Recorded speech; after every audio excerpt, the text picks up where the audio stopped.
ವೇಶ್ಯಾವಾಟಿಕೆಯಲ್ಲಿ ತೊಡಗಿರುವ ಮಹಿಳೆಯರು, street based sex workers, ಗಿರಾಕಿಗಳನ್ನು ಸಾಲಿಸೈಟ್ ಮಾಡುವಂತಹ ಹಾಟ್ಸ್ಪಾಟ್ಗಳಲ್ಲಿ ಜನದಟ್ಟಣೆ ಇರುವಂತಹ ರೈಲ್ವೆ ನಿಲ್ದಾಣವೂ ಒಂದು. ಈ ಒಂದು ಪ್ರದೇಶದಲ್ಲಿ ನಮ್ಮ ಕಥೆಯ ಪ್ರಧಾನ ಭೂಮಿಕೆಯ ಪದ್ಮಳ ಜೀವನ ಈ ವೃತ್ತಿ ಪ್ರಕ್ರಿಯೆಯ ಮೂಲಕ ತೆರೆದುಕೊಳ್ಳುತ್ತದೆ.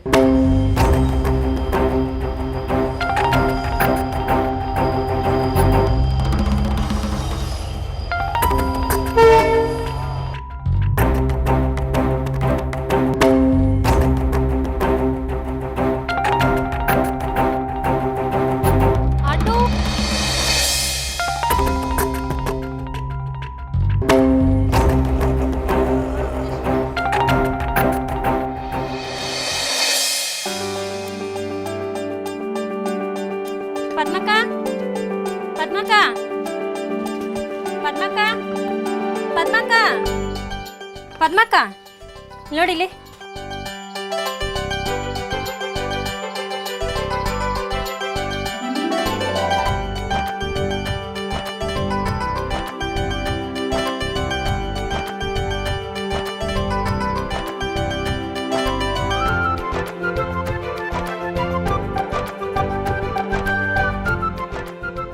ಏನಯ್ಯ ಇಷ್ಟೇ ಕೊಡ್ತೀಯಾ? 200 ರೂಪಾಯಿ ಸೇರ್ಸ್ಕೊಡಕ್ಕಾಗಕ್ಕಿಲ್ವಾ? ಕೊಟ್ಟಿರೋ ದುಡ್ಡೇ ಜಾಸ್ತಿ ಆಯ್ತು. ಹಂಗ್ ನೋಡಿದ್ರೆ 100 ರೂಪಾಯಿ ಕಡಿಮೆನೆ ಕೊಡ್ಬೇಕಾಗಿತ್ತು. ಇದಕ್ಕೇನ್ ಕಮ್ಮಿ ಇಲ್ಲ.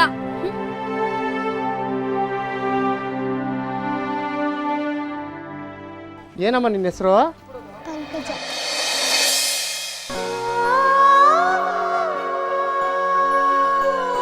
ಪಂಕಜ. ಹೆಸರಿಗೆ ತಕ್ಕಂತೆ ಮುದ್ದಾಗಿದೀಯಾ. ತಗೋಪ್ಪ ಇದಿಟ್ಗ. ಬೇಡಯ್ಯ, ಅದಿನ್ನೂ ಎಳೆ ಕೂಸು, ಅದ್ರ ತಂಟೆಗೆ ಹೋಗ್ಬೇಡ. ಫಸ್ಟ್ ನೀನು ಇಲ್ಲಿ ಜಾಗ ಖಾಲಿ ಮಾಡು. ಬಿಡು ಪದ್ಮ, ಇದೆಲ್ಲ ಈ ದಂಧೆಯಲ್ಲಿ ಮಾಮೂಲಿ. ಅದಕ್ಕೆ ಯಾಕೆ ಕೋಪ ಮಾಡ್ಕೊಳ್ತೀಯ? ನೋಡು ಪದ್ಮ, ಈ ದಂಧೆ ಮಾಡೋರಿಗೆ ಅಂತಾನೆ ಸರ್ಕಾರದವರು ಮನೆ ಕಟ್ಕೊಟ್ಟು ಟ್ರೈನಿಂಗ್ ಕೊಟ್ಟು ನೌಕರಿನೂ ಕೊಡ್ತಿದಾರಂತೆ. ಇನ್ಮೇಲೆ ಇದೆಲ್ಲ ಬಿಟ್ಟು ನೆಮ್ಮದಿಯಾಗಿ ಜೀವನ ಸಾಗಿಸ್ಬೋದಲ್ವಾ? ನಾವೇನೋ ಜೀವನ ಹಾಳು ಮಾಡ್ಕೊಂಡ್ವಿ. ಇನ್ನು ಮುಂದಾದರೂ ಆ ಮಗು ಜೀವನದ ಬಗ್ಗೆ ಯೋಚನೆ ಮಾಡು. ನಿನಗೆ ಮನಸ್ಸಿದ್ರೆ ನಾಳೆನೇ ಇಲಾಖೆಗೆ ಹೋಗಿ ನಾಳೆ ಹೆಸರು ಕೊಟ್ಟು ಬರೋಣ, ಆಯಿತಾ? ಯೋಚನೆ ಮಾಡು. ಸರಿ ಭಾಗ್ಯಕ್ಕ, ಹಾಗೇ ಆಗಲಿ.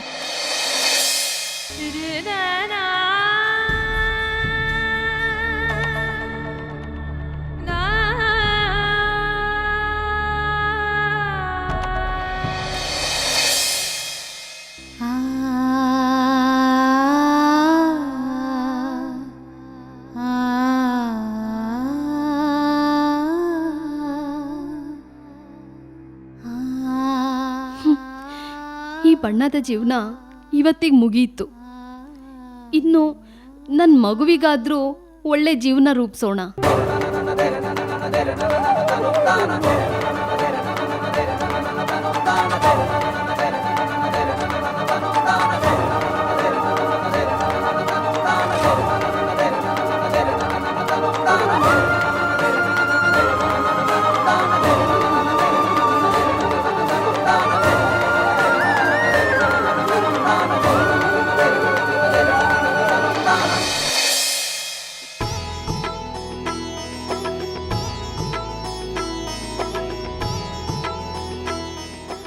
ಈ ಅಧ್ಯಾಯದಿಂದ ಪದ್ಮಳ ಜೀವನ ಚಕ್ರ ಹೊಸ ತಿರುವನ್ನು ಪಡೆದುಕೊಳ್ಳುತ್ತದೆ. ಪದ್ಮ ಸರಕಾರದ ಪುನರ್ವಸತಿ ಯೋಜನೆಯಡಿ ಸ್ವ ಉದ್ಯೋಗ ತರಬೇತಿ ಪಡೆದು ನಿವೇಶನವನ್ನೂ ಅನುದಾನವನ್ನೂ ಪಡೆದುಕೊಂಡು ಲೈಂಗಿಕ ವೃತ್ತಿ ಜೀವನಕ್ಕೆ ವಿದಾಯ ಹೇಳುತ್ತಾಳೆ.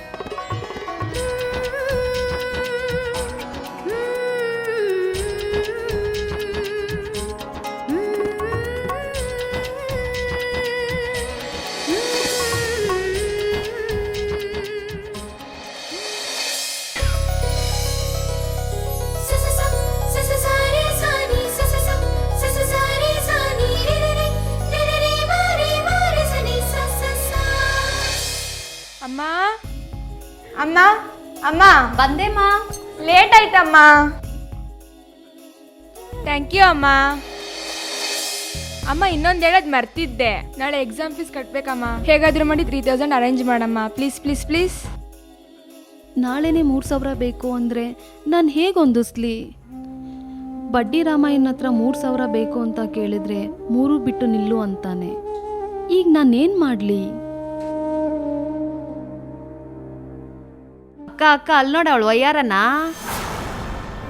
ದೊಡ್ಡ ಶ್ರೀಮಂತರ ಮಕ್ಕಳು ಬುಟ್ಟಿಗೆ ಹಾಕೊಳಕ್ ಹೋಯ್ತಾವಳೆ. ಎಲ್ಲೋಗುದ್ ಬಿಡಕ್ಕ ಅಮ್ಮನ ಬುದ್ಧಿ ಅವಳಿಗೆ.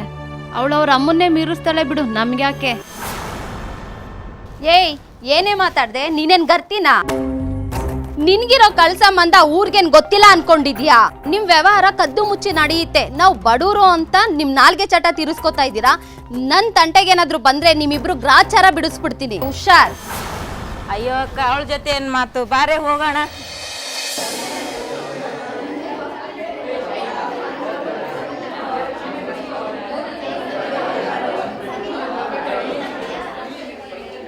ಮೈ ಡಿಯರ್ ಸ್ಟೂಡೆಂಟ್ಸ್, ನನ್ನ ಹೆಸರು ಸುಧಾ ಲೋಕೇಶ್ ಅಂತ.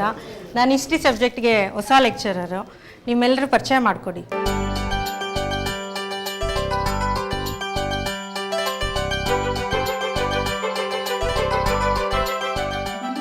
ನನ್ನ ಹೆಸರು ಪಂಕಜ, ನಾನು ಗಾಂಧಿ ಕಾಲೋನಿಯಿಂದ ಬಂದಿದ್ದೀನಿ. ಅಮ್ಮ ಹೆಸರು ಪದ್ಮಾ, ಅಪ್ಪನ ಹೆಸರು ಅಪ್ಪನ ಹೆಸರು ಪಾಪ, ಇವಳಿಗೆ ಅಪ್ಪ ಯಾರು ಅಂತಾನೆ ಗೊತ್ತಿಲ್ಲ. ನಮ್ಮಮ್ಮ ಹೇಳ್ತಾ ಇದ್ರು ಇವಳ ತಾಯಿ ಮರ್ಯಾದೆ ಬಿಟ್ಟೋಳಂತ. ಇವಳ ತಂದೆ ಯಾರು ಅಂತ ಯಾರಿಗೂ ಗೊತ್ತಿಲ್ಲ.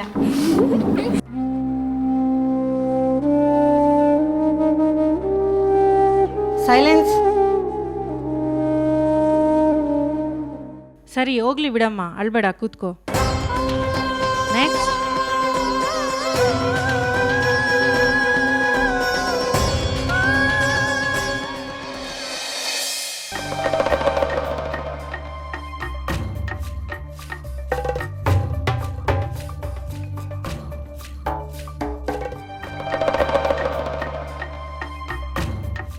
ಅಲ್ಲೋಡ ಬಂದ್ಲು.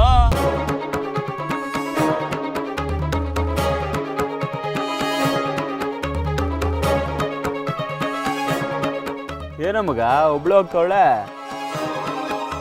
ಚಿಂತೆ ಬೇಡ ಪಂಕಜ, ನಾವಿಲ್ವೇನೆ ಪಂಕಜ. ಸೂಪರ್ ಆಗಿದ್ದಾಳೆ ಮಗ. ಕರಿಯೋ, ಬರ್ತಾಳೆ ನೋಡೋಣ. ಮಗ ರೇಟ್ ಎಷ್ಟು ಕೇಳು? 1,000 ಕೊಟ್ರೆ ಇವ್ರ ಅಮ್ಮ ಬರ್ತಾಳೆ, ಇವಳೇ ಬರಲ್ವಾ? ಕೇಳ್ತೀನಿ ಇರೋ ಮಗ. ಕೈ ಬಿಸಿ ಮಾಡ್ತೀಯ, ಮೈ ಬಿಸಿ ಮಾಡ್ತೀಯಾ? ನಿನ್ ಕೆನ್ನೆ ಬಿಸಿ ಮಾಡ್ಲಾ?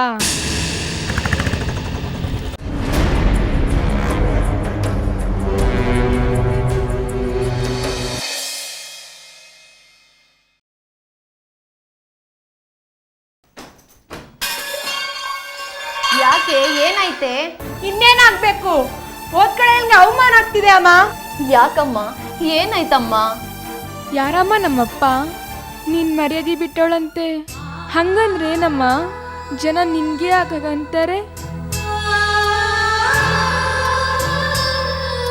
ಹೌದು ಮಗಳೇ, ನಾನು ಮರ್ಯಾದೆ ಬಿಟ್ಟವಳೆ. ಹಾಗ್ ಮಾಡಿದ್ದು ಈ ಸಮಾಜನೇ. ಮರ್ಯಾದೆಯಿಂದ ಬದುಕ್ತೀನಿ ಅಂದ್ರು ನನ್ನನ್ನು ಬಿಡ್ಲಿಲ್ಲ. ಕಟ್ಕೊಂಡವನು 2 ದಿನಕ್ಕೆ ಬಿಟ್ಟು ಹೋದ. ಇಟ್ಕೊಂಡವನು ಕೆಲ್ಸ ಕೊಡಿಸ್ತೀನಿ ಅಂತ ಈ ದಂಧೆಗ್ ಬಿಟ್ಟ. ಆಗ ಈ ದಂಧೆನೆ ನನ್ ಜೀವನ ಆಯ್ತು. ಇನ್ನು ಯಾರೋ ಬಿಸಾಕಿದ ಮಗು ನೀನು. ಈ ಅನಾಥೆಗೆ ದಾರಿ ಆದೆ, ದೀಪ ಆದೆ, ಬದುಕಾದೆ. ನಿನಗೋಸ್ಕರ ಈ ಕೆಟ್ಟ ವೃತ್ತಿಯನ್ನೇ ಬಿಟ್ಟೆ. ಈಗ ನೀನು ನನ್ನನ್ನ ಬಿಟ್ರೆ ಈ ಪಾಪಿ ಜೀವನ ಬೇಕೇನಮ್ಮ? ಛೇ, ನನ್ನಿಂದ ಎಂಥ ತಪ್ಪಾಯಿತು.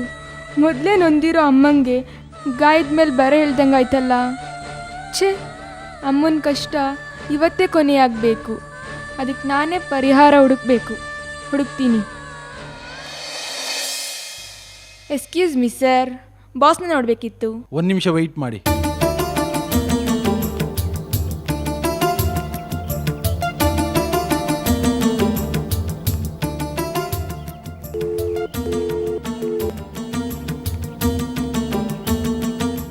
ಹಲೋ, ಯಾರೋ ಬಂದಿದ್ದೀರಾ ಸರ್ ನಿಮ್ಮ ಮೀಟ್ ಮಾಡೋದಕ್ಕೆ?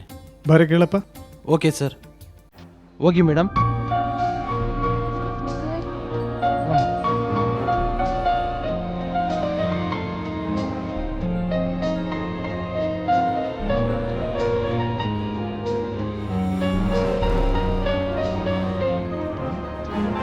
ಡಾಕ್ಟ್ರು,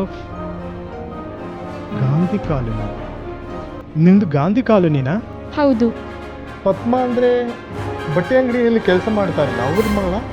ಹೌದು, ನಮ್ಮ ತಾಯಿ ಗೊತ್ತಾ ಸರ್ ನಿಮಗೆ? ಗೊತ್ತು 5 ಮಿನಿಟ್ಸ್ ವೆಯ್ಟ್ ಮಾಡೋಣ, ಕರಿತೀನಿ. Okay sir.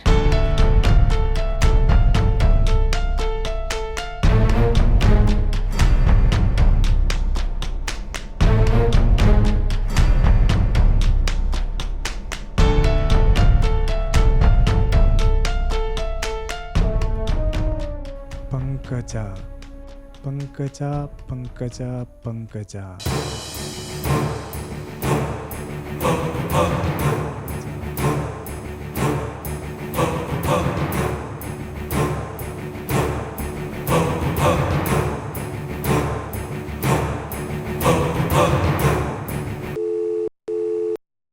ಹಲೋ, ಪಂಕಜನ ಬರಕ್ಕೆ ಹೇಳಿ. ಓಕೆ ಸರ್, ಹೋಗಿ ಮೇಡಮ್. ಬನ್ನಿ.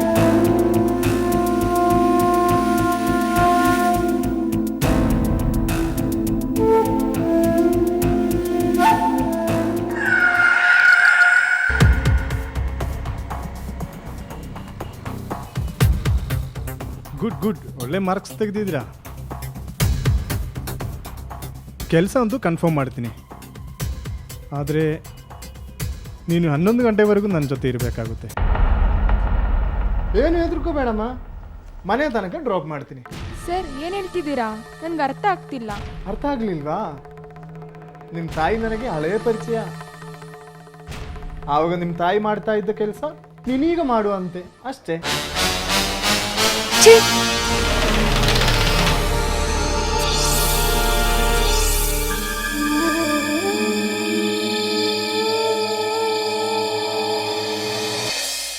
ಛೀ, ಎಂಥ ಕೆಟ್ಟ ಜನ. ಏನಿದೆ ಕೆಲಸ ಆಗಬೇಕಾ ನನಗೆ? ಇದಲ್ದಿದ್ರೆ ಇನ್ನೊಂದು. ಯಾವುದೇ ಕಾರಣಕ್ಕೂ ಈ ಸಮಾಜದಲ್ಲಿ ನಡತೆಗೆಟ್ಟಳು ಅಂತ ಮಾತ್ರ ಅನ್ನಿಸ್ಕೋಬಾರ್ದು ಅಷ್ಟೇ.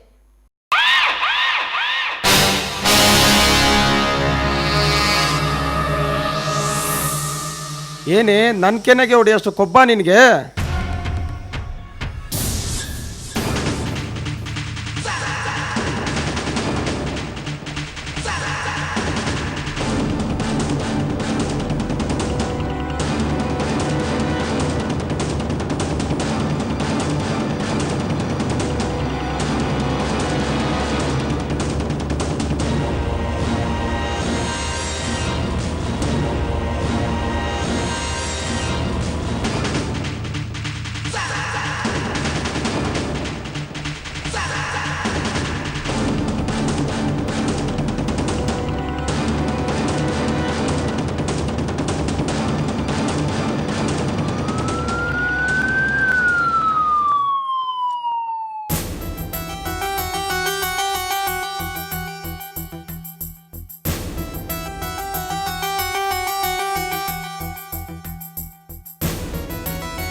ಪದ್ಮ ನಿಂತ್ಕೋ, ತಗೋ ಇದನ್ನ. ಇಷ್ಟೇ ಅಲ್ಲ, ಇನ್ನೂ ಕೊಡ್ತೀನಿ. ಹಾಸ್ಪಿಟ್ಲ್ ಖರ್ಚು ನಾನೇ ನೋಡ್ಕೊತೀನಿ. ಅದೇ ಸರ್, ಇದೆಲ್ಲ ಯಾಕೆ? ನೋಡು ಪದ್ಮ, ನಾನು ಯಾರು, ನನ್ನ ಬ್ಯಾಕ್ ಗ್ರೌಂಡ್ ಏನು ಅಂತ ನಿಂಗೆ ಚೆನ್ನಾಗಿ ಗೊತ್ತು. ಸರ್, ನೀವೇನು ಹೇಳ್ತಿದ್ದೀರಾ ಅಂತ ನನಗೆ ಅರ್ಥ ಆಗ್ತಿಲ್ಲ. ಸ್ವಲ್ಪ ಬಿಡಿಸಿ ಹೇಳಿ ಸರ್. ನೋಡು ಪದ್ಮ, ನಿನ್ನ ಮಗಳಿಗೆ ಈ ಥರ ಆಗಬಾರ್ದಾಗಿತ್ತು. ನಮ್ಮ ಹುಡುಗರು ಏನೋ ತಿಳಿದೆ ತಪ್ಪು ಮಾಡಿದರೆ ಅದನ್ನೇ ದೊಡ್ಡದು ಮಾಡಬೇಡ. ಸುಮ್ಮನೆ ಇದ್ರೆ ಸರಿ. ಪೊಲೀಸು ಕೋರ್ಟು ಅಂತ ಹೋದ್ರೆ ನಿನ್ನ ಮಾನನ ಬೀದಿಯಲ್ಲಿ ಹರಾಜು ಹಾಕಬೇಕಾಗುತ್ತೆ. ಚೆನ್ನಾಗಿ ಯೋಚನೆ ಮಾಡು. ಬಾಯಿ ಮುಚ್ಕೊಂಡಿದ್ರೆ 3 ದಿನ ಬದುಕ್ತೀಯ, ಇಲ್ಲಿದ್ರೆ 3 ದಿನದ ಮಣ್ಣ ಹೋಗ್ತೀಯ. ಜೀವನ ನ್ಯಾಯನ, ಮನೇನ ಮಣ್ಣ, ಯೋಚನೆ ಮಾಡು.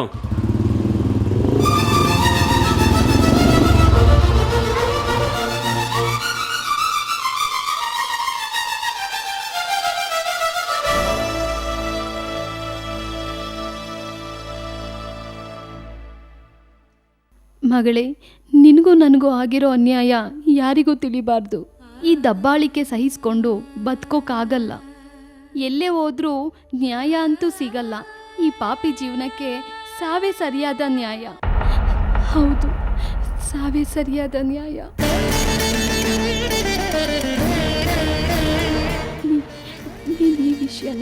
ಯಾರಿಗೂ ಬಾಯಿ ಬಿಡಬಾರ್ದು ಅಂತ ನಿನಗೆ ವಿಷ ಕೊಟ್ಟು ಕೊಂದ್ಬಿಡ್ತಿದ್ದೀನಮ್ಮ. ನನ್ನನ್ನು ಕ್ಷಮಿಸ್ಬಿಡಮ್ಮ, ನನ್ನನ್ನು ಕ್ಷಮಿಸ್ಬಿಡು.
ಅಮ್ಮ, ನಿನ್ನ ಅಮೃತದಂಥ ಪ್ರೀತಿ ಮುಂದೆ ಈ ವಿಷ ಜೀರ್ಣಿಸ್ಕೊಳ್ಳೋದು ನನ್ನ ಕಷ್ಟ ಅಲ್ಲಮ್ಮ. ನಮ್ಮ ಕಷ್ಟ ಎಲ್ಲ ಈ ಸಾವಿಂದ ಕೊನೆ ಆಗೋದಾದರೆ ನಾನು ಖುಷಿಯಿಂದ ಕುಡಿತೀನಮ್ಮ.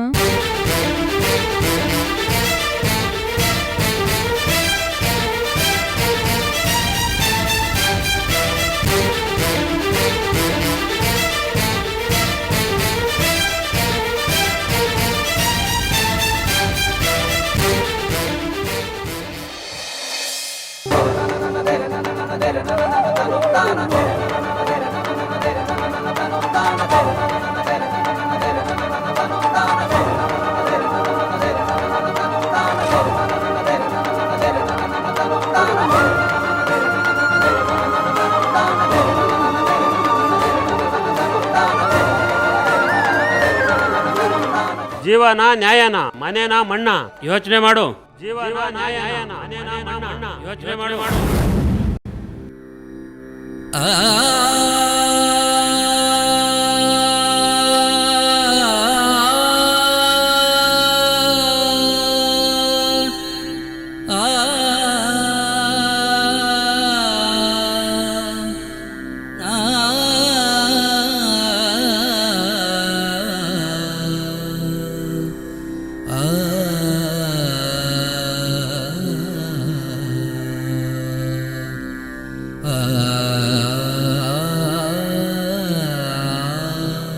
ಪಂಕಜ.